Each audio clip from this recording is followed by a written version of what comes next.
السلام علیکم ورحمۃ اللہ وبرکاتہ۔ الحمدللہ ایک دفعہ پھر ایک ذرا منفرد پروگرام کے ساتھ آپ کی خدمت میں حاضر ہے۔ یہ ہے پوڈ کاسٹ ود استاذہ نگہت ہاشمی۔ الحمدللہ پہلے بھی پوڈ کاسٹ کا سلسلہ چلتا رہا رمضان میں، اور اللہ کا شکر ہے کہ اللہ تعالیٰ نے ہم سب کو اس سے بہت سا فائدہ اٹھانے کی توفیق دی۔ انشاءاللہ آج سے ایک نئے سلسلے کا آغاز بھی ہو رہا ہے، اور بہت ہی بابرکت مہینہ آنے والا ہے، وہ مہینہ جس کے بارے میں کہا جاتا ہے کہ یہ تو یادوں کے دن ہے، یہ تو تذکرے کے دن ہے، اور ایک ایسا مناسک ہم اس میں ادا کرتے ہیں جو ہمارے اسلام کا بنیادی رکن بھی ہے اور ہر مسلمان کی خواہش بھی ہے۔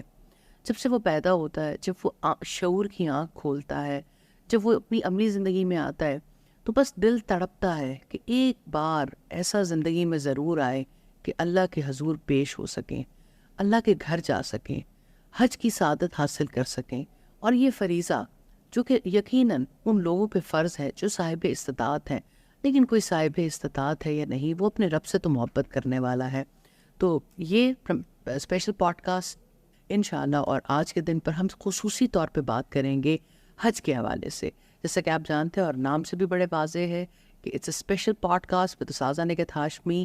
الحمدللہ استاذہ نگہت ہاشمی صاحبہ، جزاک اللہ خیر استاذہ، رمضان میں آپ نے وقت دیا، ہم نے اس سے کثیر نفع اٹھایا، اور لوگوں کی زندگیوں میں بہت سی آسانیاں ہوئیں، جس پہ مسلسل بہت زیادہ شکریہ کے میسیجز بھی آتے رہے، اور آپ کے لیے دعاؤں کے میسیجز بھی آتے رہے۔ الحمدللہ چھوٹی چھوٹی باتوں کو جس طرح سے آپ نے کھولا، جس طرح سے ان پہ بات کی، لوگوں کو لگا، کیونکہ یہ ایک ایسا پیٹرن ہے بات کرنے کا جس پہ آپ کو لگتا ہے کہ آپ بہت ون ٹو ون کنیکٹڈ ہیں، اور سوالات پوچھنے سے جواب دینا بھی آسان ہو جاتا ہے، اور سوال سے جواب سمجھ بھی زیادہ بہتر آ جاتا ہے۔ تو ایک دفعہ پھر آپ کا بہت شکریہ کہ آپ نے ایک مستقل سیریز کے لیے اپنا وقت نکالا ہے۔ اللہ تعالیٰ اس وقت میں برکت دے، آپ کی صحت میں برکت دے، آپ کی عمر میں برکت دے، آپ جیسے لوگوں کی بہت زیادہ ضرورت ہے۔ استاذہ، حج، جیسے ہی حج کی بات آتی ہے نا، دل کے اندر کچھ کھلبلی سی ہو جاتی ہے۔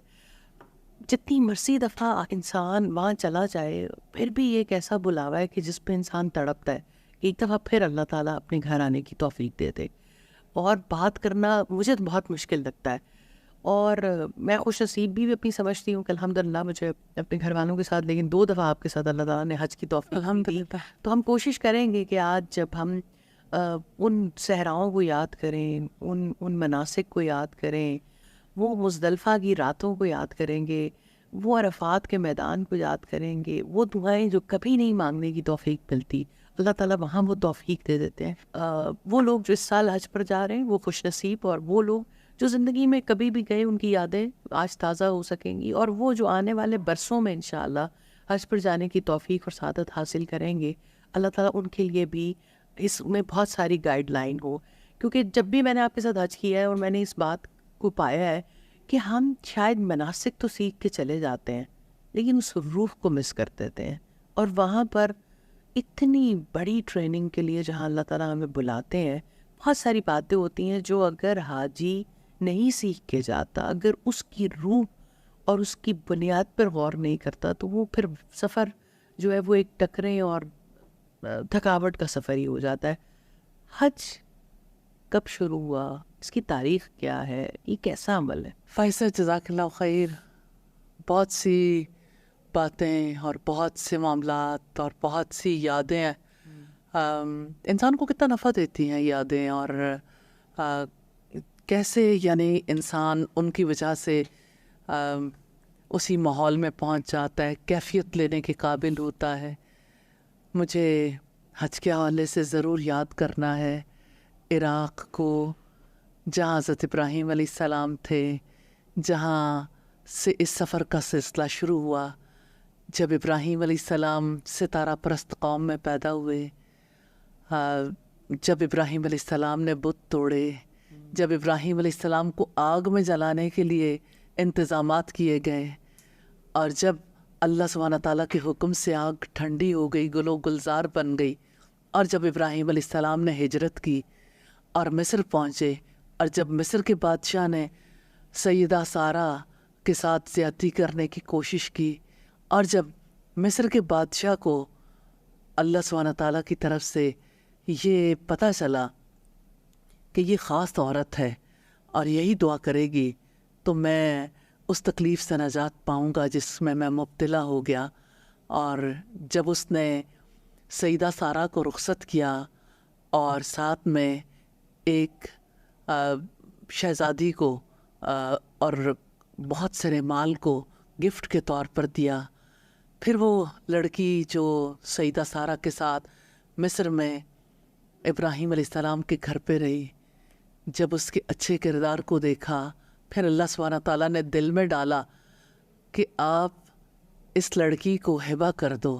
پھر جب اسماعیل علیہ السلام پیدا ہوئے، پھر جب سیدہ سارہ کے دل میں تھوڑا فیلنگز ڈیولپ ہوئیں اور یہ اللہ کے بنائے ہوئے پلان کے مطابق تھیں، پھر جب ابراہیم علیہ السلام انہیں لے کر بیاب و گیاہ زمین مکہ میں چھوڑ کے آئے، اور پھر وہ کیا وقت تھا، کیوں نہ یاد کریں اس مشکیزے کو اور اس کے پانی کو اور ان کھجوروں کو، اور پھر اس وقت کو اور اس مقام کو۔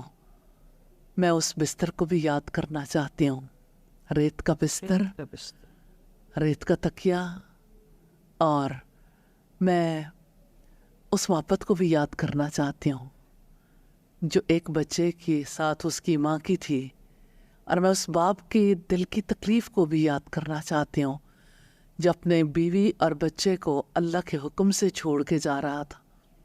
اور پھر میں اس توکل کو کیوں نہ یاد کروں۔ سفر حج کے لیے ہم جس گھر میں جاتے ہیں، ان جذبوں اور ان خصوصیات کے بغیر تو وہ گھر نہیں بنا تھا۔ اور سیدہ ہاجرہ نے جب ابراہیم علیہ السلام سے پوچھا تھا کس کے حکم سے مجھے یہاں چھوڑے جا رہے ہو، اور ابراہیم علیہ السلام نے سر جھکا دیا، تو آگے بڑھ کے سوال کیا کیا اللہ کے حکم سے؟ تو انہوں نے ہاں میں جواب دیا۔ تو سیدہ ہاجرہ کا یہ کہنا کیسے نہ یاد کروں کہ اللہ تعالیٰ پھر ہمیں کبھی ضائع نہیں کرے گا۔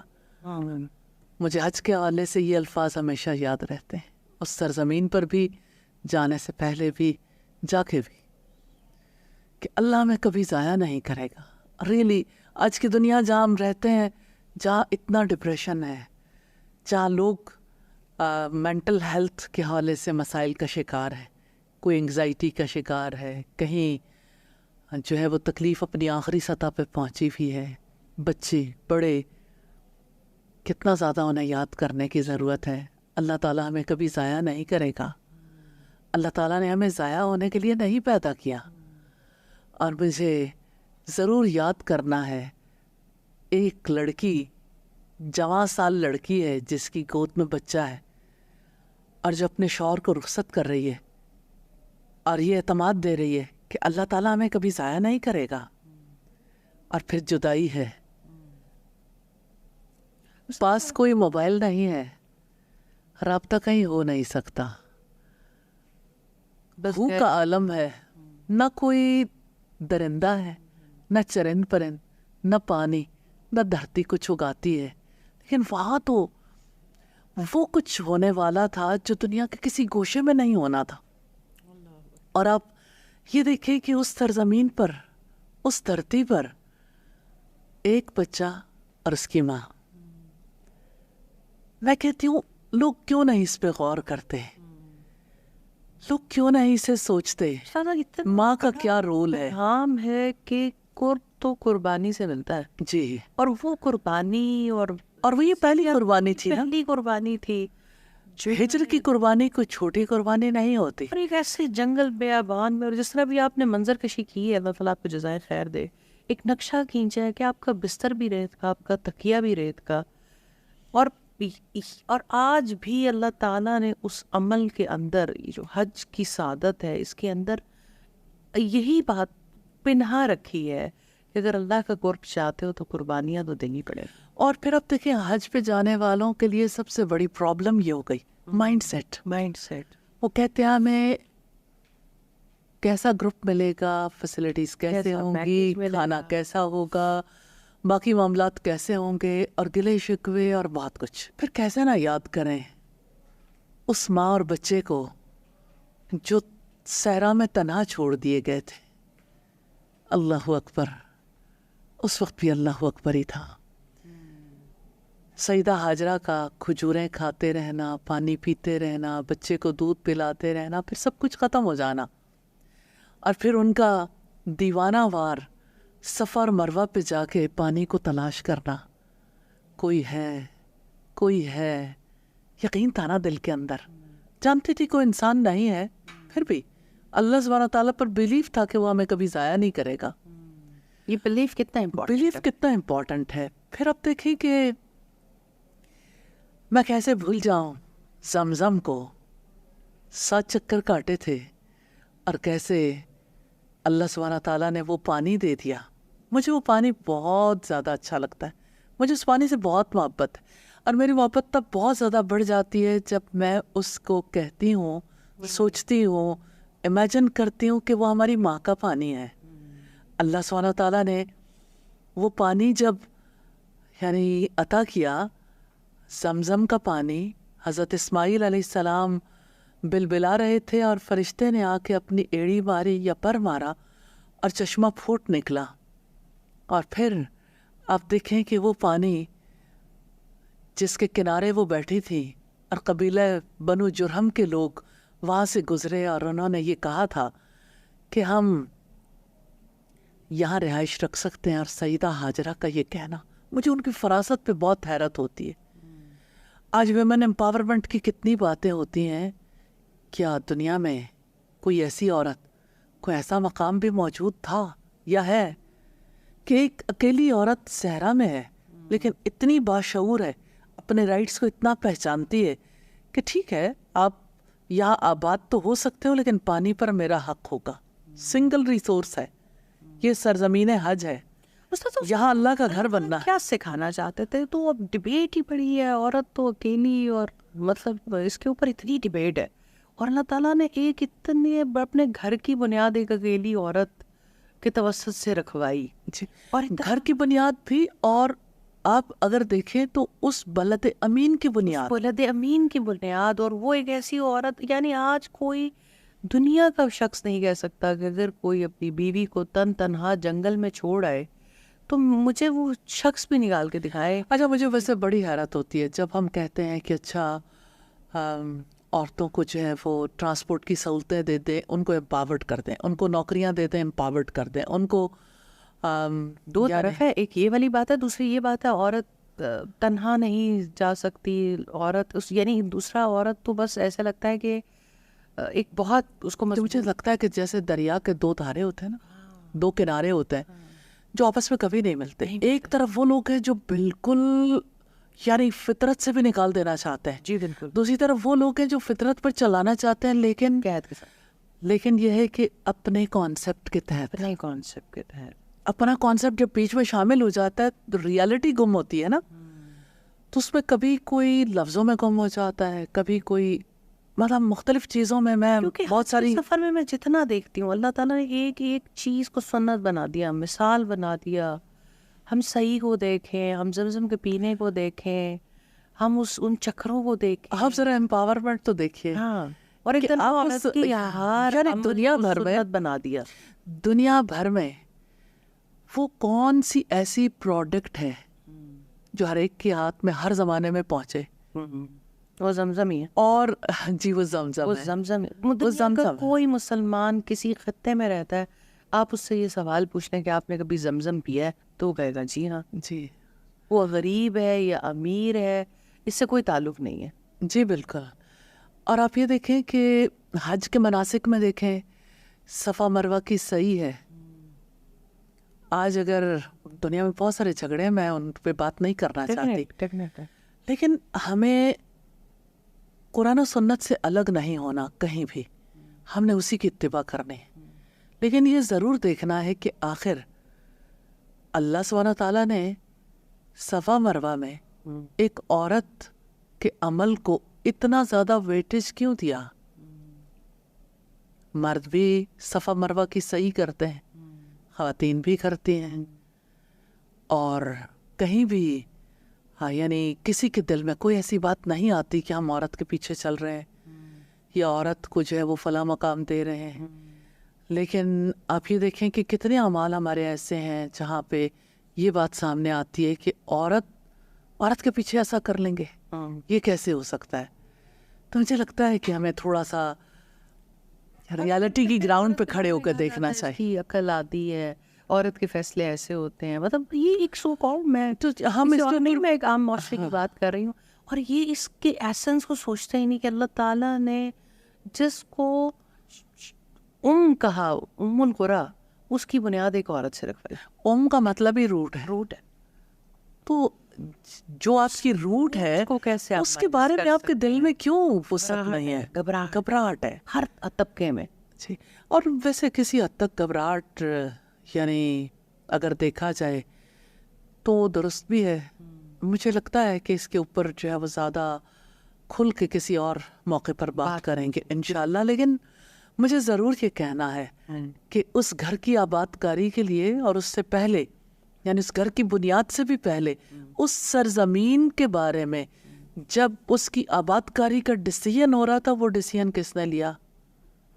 اس شہر کو کس نے آباد کیا؟ ایک عورت نے آباد کیا. ہمیں اس بارے میں یعنی یہ اس بات پہ اللہ سبحانہ تعالیٰ کے پروگرام کو قبول کرنا چاہیے. کریڈٹ لیتے ہی رہیں گے جی انشاءاللہ. اپنی اس ماں کا یہ کریڈٹ ہم لیں گے. جی. اور پھر وہ پانی جو ہماری ماں کا پانی ہے، ہماری ماں کا پانی ہے، ہر ایک تک پہنچتا ہے. اپنی ماں کا پانی سبھی پیتے ہیں.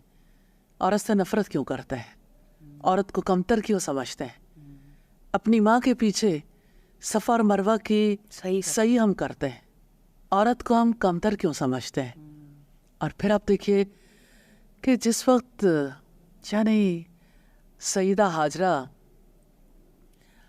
اپنے بچے کو پال رہی تھی تو ابراہیم علیہ السلام تو وہاں نہیں آ رہے تھے.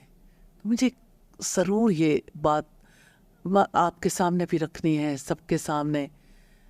ایک اکیلی عورت جس کو اس کے شوہر نے اللہ کے حکم سے چھوڑا ہے، کوئی فیسلٹیز نہیں، کہیں کوئی کانٹیکٹ نہیں، کسی قسم کی کوئی رسپانسبلٹی اور نہیں لی، اللہ سبحانہ تعالیٰ کی ذمہ داری پہ چھوڑا ہے. اس اکیلی عورت نے اپنے بچے کی کتنی عمدہ تربیت کی. آج کہتے ہیں کہ بروکن ہوم کا بچہ ہے، اس کی تربیت کیسے ہو سکتی ہے، فلاں جو ہے باپ توجہ نہیں دیتا، باقی لوگوں کا یہ رول ہے، اس لیے بچے خراب ہیں. تو مجھے ایسا فیل ہوتا ہے کہ اللہ تعالیٰ نے یہ بھی مثال بنا دی کہ ایک اکیلی عورت بھی ہو تو اس کا بیٹا ایسا ہو سکتا ہے کہ اقبال جیسا شاعر بھی کہہ اٹھے کہ وہ فیضان نظر تھا یا کہ مکتب کی کرامت تھی، سکھائے کس نے اسماعیل کو آداب فرزندی. تو بہرحال اسماعیل علیہ السلام جیسا بیٹا بھی تو دنیا کے لیے مثال ہے. اور پھر آپ دیکھیے کہ وقت گزرتا رہا اور کس طرح سے ابراہیم علیہ السلام کا چکر لگا. اور ابراہیم علیہ السلام جب آئے تو بیٹے سے کہا، میں نے خواب میں دیکھا ہے کہ میں آپ کو ذبح کر رہا ہوں. اور بیٹا کیسا ہے؟ کہتا ہے آپ کو جو حکم دیا جا رہا ہے کر ڈالیے، ستجدونی انشاءاللہ من الصابرین، انشاءاللہ آپ مجھے صبر کرنے والوں میں سے پائیں گے انشاءاللہ. تو آپ دیکھیں ماں کا توکل ہے، ماں کا صبر ہے، اور بیٹے کے اندر بھی وہی صفات ہیں، توکل اور صبر. اور پھر آپ یہ دیکھو کہ جیسے ابراہیم علیہ السلام نے بیٹے کو قربان کرنا چاہا، اللہ سبحانہ تعالیٰ نے مینڈھے کو قربان کروا دیا، اور پھر اللہ تعالیٰ نے حکم دیا کہ اس گھر کو تعمیر کریں. تو ہمیں ضرور دیکھنا تھا کہ جس گھر کا طواف کرنے کے لیے، جس گھر کے گرد چکر کاٹنے کے لیے ہم بے چین ہوتے ہیں، ہم اتنے بے چین ہوتے ہیں، اس گھر کی تعمیر میں وہ کون سی کیریکٹرسٹکس ہیں جن کو اللہ سبحانہ تعالیٰ نے ان لوگوں کے اندر پیدا کرنے کا موقع دیا، لیکن وہ خصوصیات محرومیوں کی وجہ سے آئی ہیں، اللہ سبحانہ تعالیٰ پر بیلیف کی وجہ سے. اور پھر ہم دیکھتے ہیں کہ ابراہیم علیہ السلام اللہ سبحانہ تعالیٰ کے لیے 30 بڑی بڑی قربانیاں دی. قربانیوں کی ایک داستان ہے، اور کس طرح سے اللہ تعالیٰ نے انہیں دنیا بھر میں کام کرنے کا موقع دیا. عراق کی سرزمین سے، مصر کی سرزمین سے، پھر کس طرح سے اس سرزمین پر وہ پہنچے جہاں آج انسانوں پر ظلم کی انتہا ہو گئی. اور پھر کس طرح سے مکہ میں بچے کو چھوڑا. اور پھر آپ یہ دیکھیے کہ وہ علاقہ جہاں پہ انبیاء کی ایک بڑی تعداد جہاں پہ رہی، جہاں پہ ان کا گزر بسر رہا، اور پھر کس طرح سے اللہ تعالیٰ نے اسماعیل علیہ السلام کے توسط سے محمد صلی اللہ علیہ وسلم تک بات پہنچائی. گھر کس دور میں بنا تھا؟ ابراہیم علیہ السلام اور اسماعیل علیہ السلام جب اس گھر کی دیواریں اٹھا رہے تھے. آپ اس جذبے کو بھول سکتے ہیں؟ ربنا تقبل منا. جھکاؤ ہے، تواضع ہے، محبت ہے، اخلاص ہے، توکل ہے، صبر ہے اور فیوچرسٹک اپروچ ہے. اللہ سبحانہ تعالیٰ سے دعا ہے یا اللہ تو قبول کر لے اور ہمیں اپنی عبادت کے طریقے سکھا دے. وَأَرِنَا مَنَاسِكَنَا وَأَرِنَا مَنَاسِكَنَا وَتُبْ عَلَيْنَا. سبحان اللہ. اللہ سبحانہ تعالیٰ نے کیسی توفیق دی.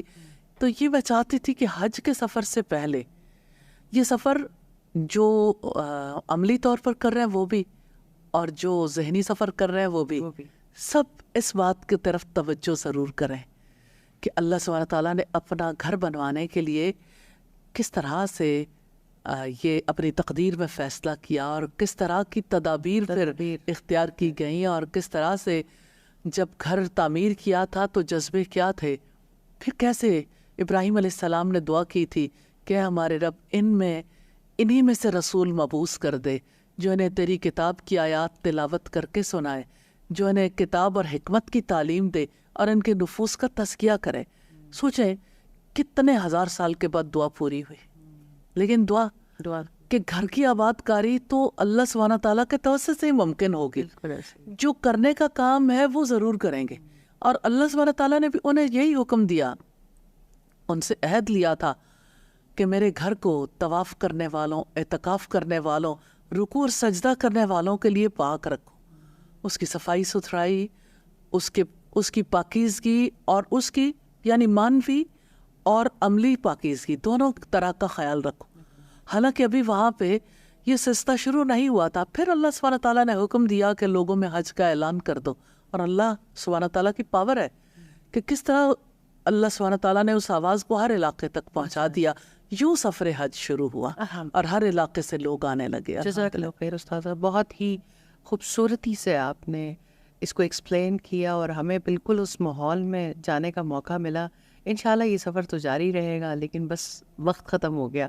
تو انشاءاللہ اگلی نشست میں ہم انشاءاللہ اگلی چیزوں کے بارے میں حج ہی کے موقع پہ موضوع پر بات کریں گے. آپ کا بہت شکریہ. انشاءاللہ آپ کا بھی دل تڑپا ہوگا اور بے قرار ہوا ہوگا، لیکن حج کیسا سفر ہے، اس کے پیچھے کیا حکمت ہے، یہ بھی سمجھنے کا موقع ملا ہوگا. اگلی ایپیسوڈ میں ہم حج ہی پر بات کریں گے. جب تک کے لیے اجازت دیجیے. السلام علیکم ورحمۃ اللہ وبرکاتہ.